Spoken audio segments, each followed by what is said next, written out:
Hey, it's me, your host, Calvin Logan, the Logan Power Show. Hey, before you watch this episode, I need you to subscribe right now. I'm telling you, this is the place you want to be, the Logan Power Show, nationwide, worldwide. We're making a difference, we're impacting the community, and today is your day for change. God bless y'all. Enjoy the episode. It's the Logan Power Show. Inspirational and motivational. It's the Logan Power Show. Informational to help you grow.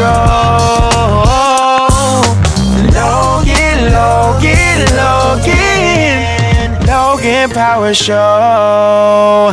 And now the host, Calvin Logan. Hey everybody, it's me, your host, Calvin Logan, the Logan Power Show, nationwide, worldwide.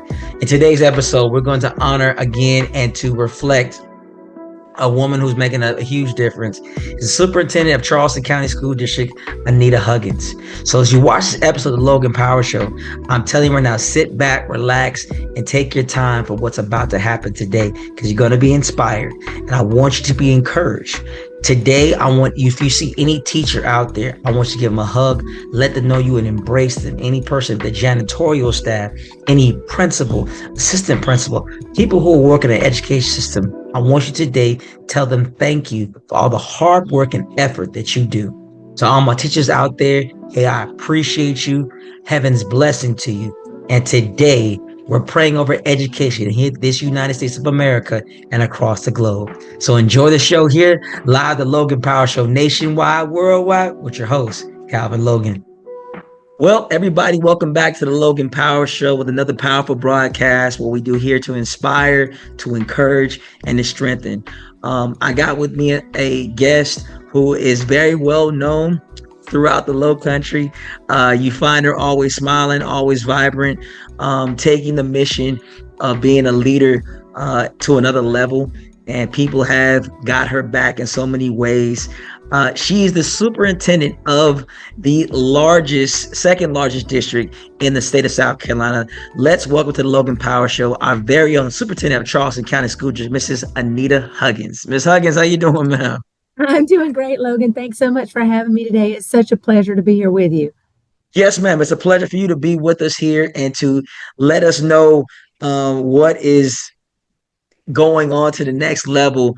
I really want to just to commend you, and also just have, I know it's a question we always ask, what led you to inspire to do something different in regards to social media?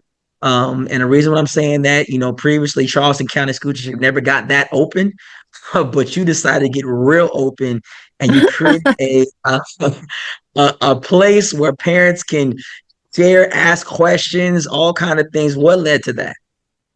Well, I've been a parent in the Charleston County School District myself, Calvin, for a very long time. And one of the places that I saw we could grow and do more is how we engage with our community, how we engage with parents, and really try to get the facts out there. The real stuff about the Charleston County School District. And again, I'm a mom, so I was on 98 different mom pages, and on a lot of those pages it's a lots of well-intended people who want to do right by their kids, who seem to have trouble getting the facts. And so the impetus behind starting the official parents page for Charleston County School District was really our effort to just brutally get the facts out there about the CCSD and allow people to ask whatever they want. Sometimes people say, Anita, why do you let people post anonymously on there? Well, if I didn't, they wouldn't post. So, I really want to get down to the grassroots and meet people where they are and answer some of the questions that, maybe they've been pondering for quite some time. And it's really, the response has been really overwhelming, Calvin. I mean, we've got over 20,000 followers on that page now, and it's really helped us intervene in a lot of different ways, from just making sure parents have the facts about simple things like school start times, and to how they can be more engaged parents, to answering questions about school specifically, and really intervening in some tough times when people are threatening self-harm and that sort of thing. So the page has been powerful in a lot of different ways. Yes, ma'am. Uh, Pivoting to the part where, for yourself, so people can get to know you better, what inspired you to pursue leadership and education, and how has it shaped your vision for County School District? So I think growing up the way I grew up, where I grew up, really sort of pushed me into education. I feel like I was really born an educator. And Calvin, although I tried to get away from it for a while because I saw my mother, and dad struggle a bit. She was an educator. And I tried to veer off that pathway. I was an educator at an early age in the church. And it's where I served as a Sunday school teacher and a choir director and all the things that I was blessed to have the opportunity to lead. And I just knew it was my calling to be an educator. And I saw my mom give the best years of her life to changing children's lives. And that's really what I wanted to do. And as much as I tried to get away from it, I never really could. The Lord just kept bringing me back to it. And so I majored in English and secondary education after I spent a few weeks in computer science, which didn't go well for me, Calvin. Let me just say that for the record. And I made it back to my roots in education and what I loved. And I always thought you'd have to carry me out of a classroom in a box because I love teaching that much. But fate found me in a different role here as a superintendent, and I'm really, really blessed to serve during this season of my life. And I'm happy to work alongside a great team of people who help me be as good a leader as I can be. I think leadership is all about giving back and with a servant's heart, and that's really what I try to do every day, which is serve. And your last question about social media, I really felt that that social media platform was our way of serving parents who might feel frustrated and couldn't get answers any other way. So that's sort of my philosophy of leadership, is to lead with a servant's heart. And I think it was a mother who inspired in me early on the need to give back and give back in big ways that kind of landed me where I am today. Yes, ma'am. And looking at 2025, 2026 school year, we know that you've gone through a lot of hurdles. You've accomplished so much. What is, I guess, your top priority that you want to see get done this particular school year in comparison to last school semester? That's a great question, Calvin. For me, it's all about kids, and it's all about improving student outcomes, regardless of where you live, what school you go to, where you were born, or what you want to do when you leave us. It's about kids, giving kids opportunity and access so that they can make themselves better. And so that when they leave our system, they can do whatever they want to do. So we remain focused this year, Calvin, on reading, writing, math, and college and career readiness, and getting kids ready to exit the system in ways that are meaningful to them, whether that's work, whether that's service in the military, whether that's college, whether that's an entrepreneurial sort of spirit, whatever it is. We want kids to be able to leave and be able to be successful, be able to think collaboratively, collaborate with others, and be critical thinkers about the work at hand. And so our work remains focused on improving outcomes for kids. Yes, ma'am. Shifting up to another part of teacher retention, you took on a huge battle because you said to yourself, I want to challenge the salary gap in regards to what teachers can come in making. And you threw a huge pivot compared to a lot of other districts. And you said you want to attack the sort of the gaps you see in teacher retention. What made you to make the decision to make your salary so aggressive in comparison to other districts, even though that your gap is still almost a couple $1,000s more in comparison to other districts? I think you're really competing against Greenville district. So pretty much it's two cities really competing. So what made you decide, say, hey, I'm gonna push that narrative. I want these teachers to have the best. What made you decide to go that route, knowing that not everyone's on board with the superintendent saying, hey, teachers first?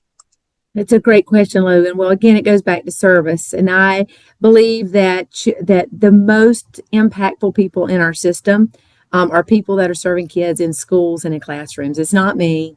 It's not our senior team, although we try our best to make a lot of things happen for teachers. It's those people that are serving kids. And what's really unfortunate, Calvin, is that for a really long time, teachers have had to have 2 or 3 jobs just to make ends meet and to serve in the community where they want to live. And I, as a former teacher myself, I was like, we've got to do something about that. Fortunately, we had a forward-thinking CHRO who led a teacher compensation task force who sort of laid out what would be optimal in regards to teacher pay. And we hired just a brilliant CFO who was able to help us think critically and outside of the box about how to make that happen. So Charleston County School District is actually the leader in the Southeast in teacher pay, starting at right at $65,000. And we'll take a budget proposal to our board in the new year that increases that even more.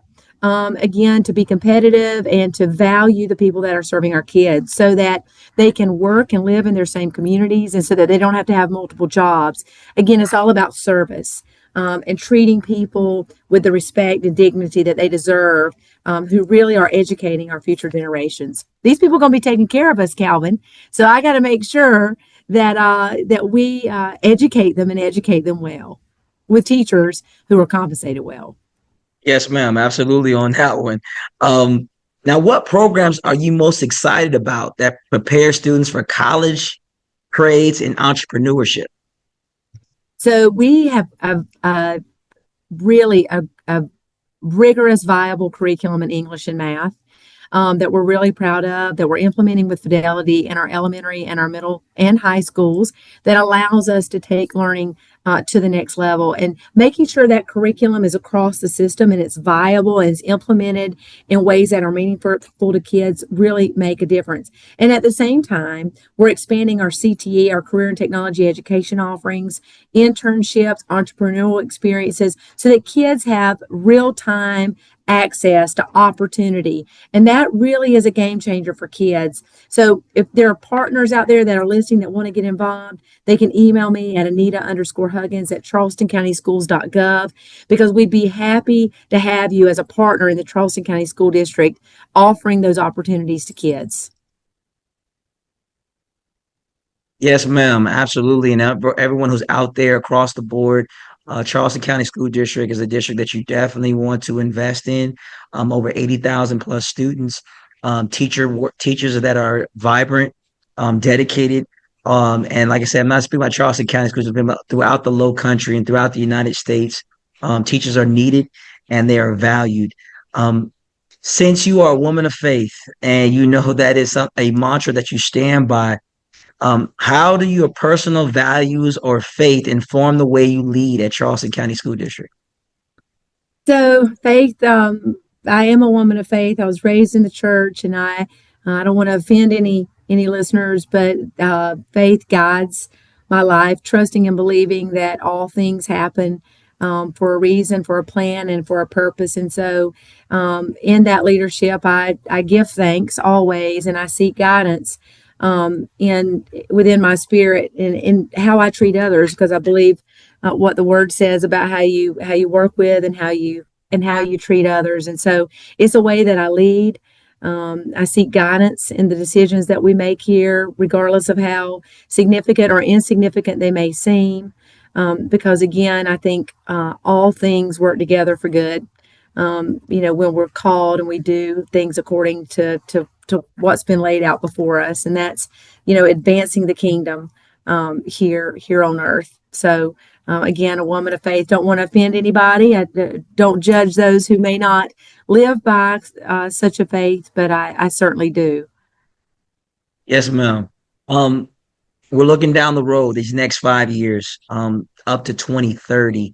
Where do you see CCSD in the next 5 years? And then adding on to that question, what legacy do you hope to leave as superintendent? Are you kidding me? We're going to be the leading district in the nation in 5 years, man. Maybe even before 5 years. Like, we've got the best people in the nation, in the world, working right here in the Charleston County School District. I worked alongside them forever. So I know how great they are. I know they have a calling. I just know. The season is right. because we're providing the opportunity and the space for people. So within 5 years, I fully expect us to be a national leader in closing the opportunity gaps for kids and making sure kids are leaving the system ready.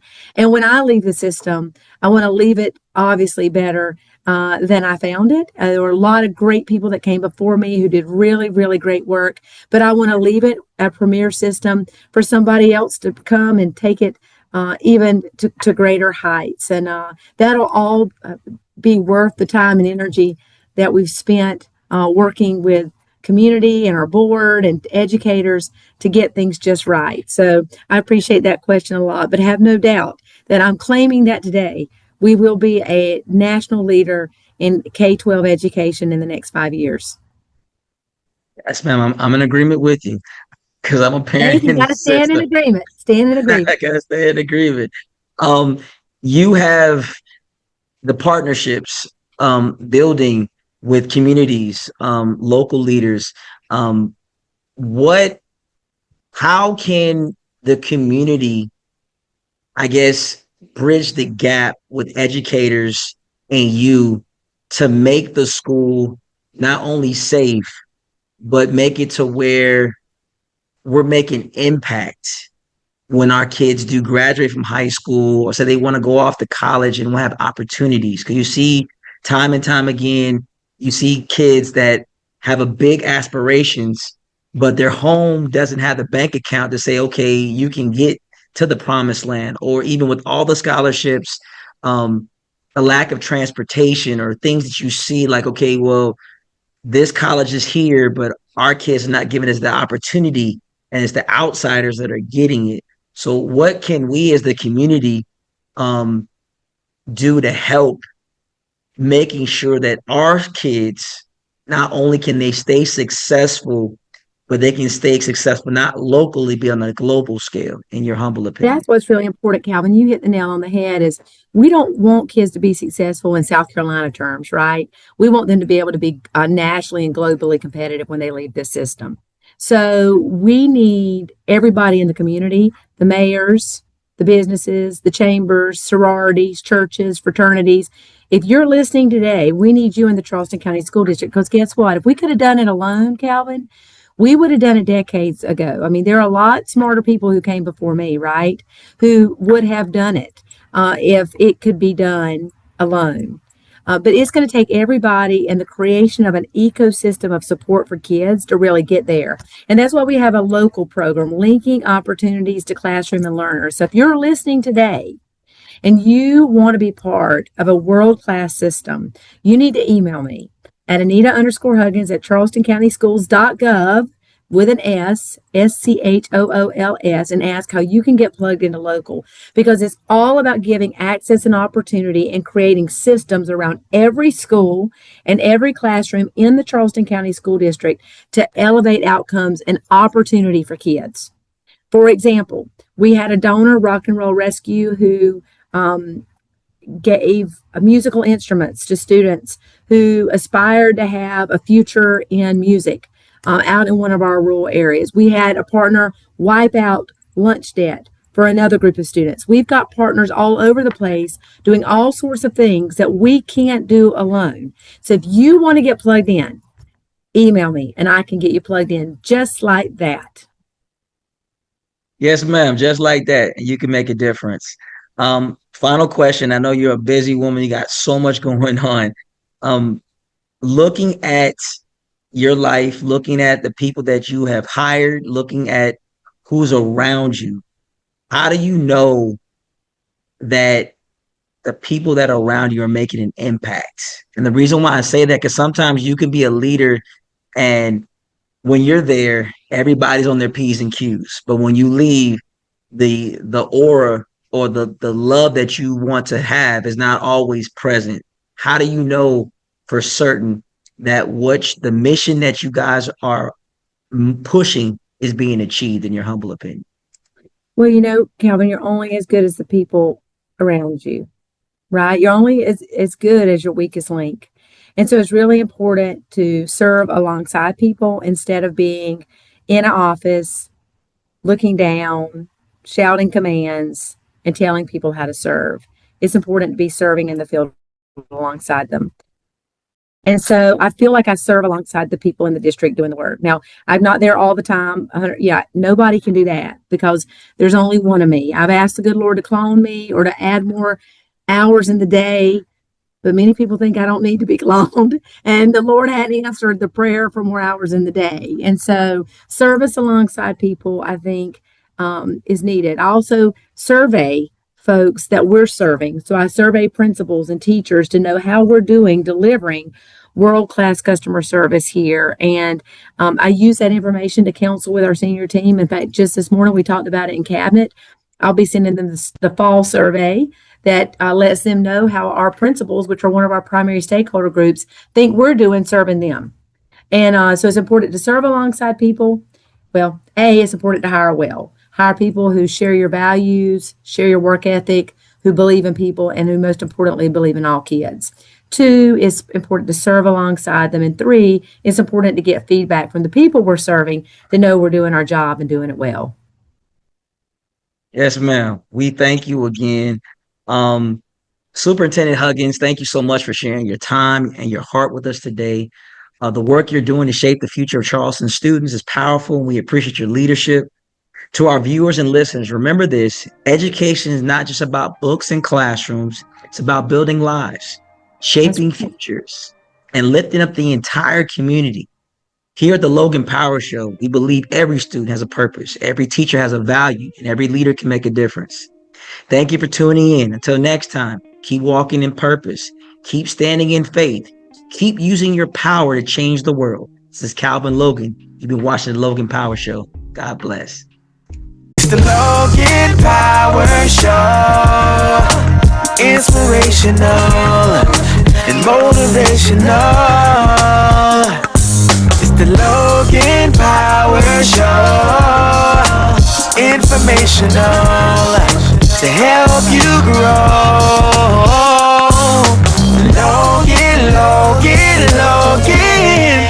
Logan Power Show.